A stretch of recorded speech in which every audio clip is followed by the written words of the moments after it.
Okay, here I have a 2020 Toyota Corolla, and I'm replacing the blower motor. It's not because it's not working or anything, but customer just says it's too noisy. You want to take off this bottom panel, which has like little clips. They just push in and then pull down, and then you pull out the little tray. I took off the glove box, but you don't have to. I just thought I had to, but it turns out you don't. And there's the blower motor. Has three 8mm bolts and one connector.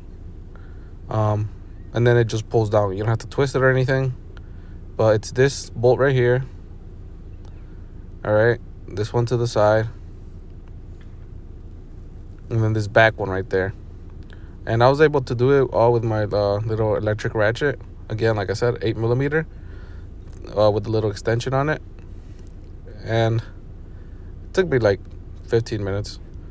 But yeah, like I said, the customer was just complaining that it was just too noisy. But it's funny because we replaced it with like a Duralast, an AutoZone one, and it's like they're not really any better. And you better make sure that it's bad, because I think this one cost like $500 and something.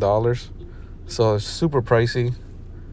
Okay, once you get those three bolts out, take out this little connector, push in on the tab, pull out, and then you can leave that little connector back there, and then you just pull down on it. That easy. So here's the part number for it if you want to get a Duralast one. The only thing I will say is use the OEM O-ring that it has on it, because this one has a little ring on it, but it's like made out of foam.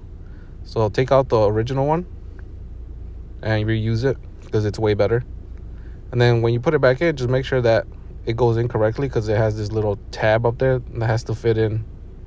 All right, it has this connector that's like comes out, and it fits. You're just gonna have to like move it to the side when you push back this bottom panel. But it's super easy. You could do it. It's a little annoying that it has that stupid connector, but whatever. So hopefully this helps you out. Just let me know if you have any questions, and I'll try to help you out. Thanks.